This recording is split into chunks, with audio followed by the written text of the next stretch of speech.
Hey guys, so I was going through the NLC forums and I found this post by Airy123454. And as his first post, he just joined just to ask this question today, and he asked, how do I change team logos? Now, this is one of those simple little things that isn't really that simple, and for someone who doesn't know, I really want to help you out.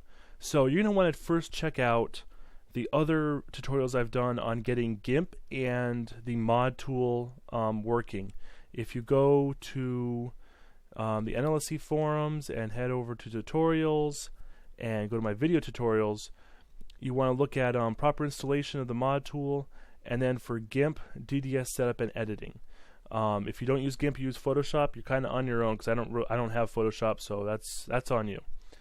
So we want to use the mod tool, the 2K12 mod tool, not the 3DM one. And we can go ahead and just open that up. And we want to open up the NVIDIA 2K13 folder. Now let me load it up here just so I can show you first.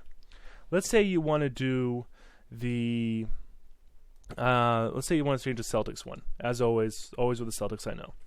You want to find the in the tutorials forum the file structures and team IDs thread that Matten, who unfortunately is not with us anymore, did from my posts from last year or whatever. So the Celtics we see is 005. So in the 2K13, everything with 005 in it is the Celtics related. So logo 005.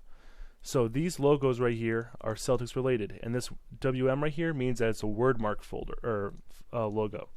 So let's go ahead and load up logo 005. Press OK, OK, and there it is, Celtics logo. Logo 005, down one, and there's the word mark. Now all the logos are not in just these two files here. We also need to deal with the logos file. Logos large, medium, small, and tiny. If you want to do a complete change out of a team's logo, you need to edit all four of these as well as these logo files right here. So if we open up logos large, why not? Decompress, we gotta wait for this to finish up. It's all decompressed now. As you see, there are a bunch of logos, and the chances of finding the logo you want without having to just down arrow through all this crap, pretty unlikely. Luckily, there's also a resource for that. Go back to the tutorial subforum, go to list of textures names, global game data logos portraits. Go down to the post about logos large / medium / small / tiny. You want to look in here for 005. So let's just go ahead and press F3, and we type in 005. And we try to, well, you know what, we can go even further with this and just type in logo 005.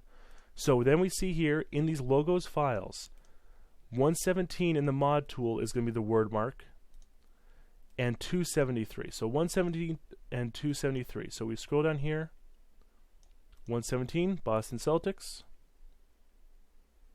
and then 273, Boston Celtics. Now, I'm going to show you how to edit these too. So let's go back to the logo 005, the Celtics main logo. This is the one that shows up mostly in game, but these other ones are used.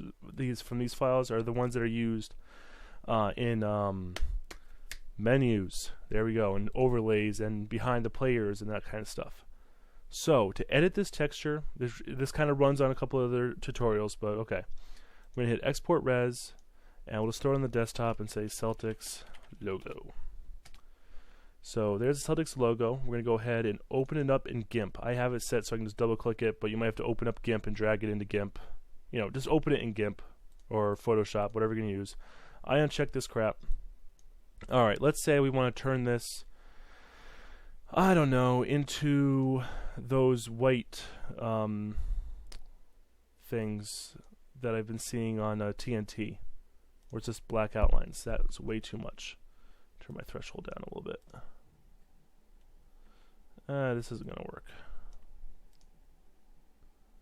Screw it. We're just doing an example here.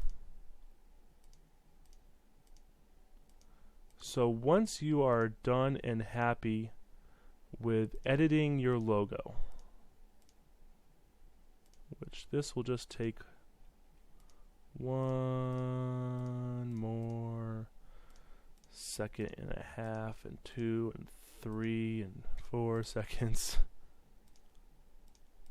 Taking a little bit longer than I anticipated, but this is why I don't make stupid decisions like this. We'll leave the shoes. Alright, let's say this is the Celtics logo you wanted to change it to, for whatever reason. When you're done editing it, you go ahead and press export, or you can overwrite, but do export. Celtics logo DDS, and we'll just make it white. Export that.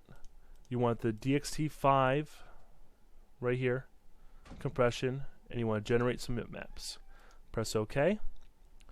And as you see over here on the desktop, we have this generated now. Go ahead and press import res. Go to the desktop, double click that. There it is, and now it's in the game. So now if I open up the logos file, go back down to 273, import res, I can go ahead and import in this into the logos. So this will now show up in the menus and everything too. So that's how you change it for all of them. I don't want this though. And the same kind of deal for the medium and the tiny. The only difference is that you're going to have to change the resolution because it's only 64 by 64. You can't import the huge 512 by 512 logo. That is the ins and outs of it. You know, it's going to be very rare that I'm going to do tutorials to everyone who posts in the patching help and requests, but this was a good one just because it's a little bit more complicated than just doing one texture. So I hope this helps you, Ari. I hope everyone else who watched this learned something and enjoyed at least to learn how to mod a basketball game on the computer. Yes. Okay. Hope you're having a good day. Hope you learned something. See you in the next tutorial. Bye-bye.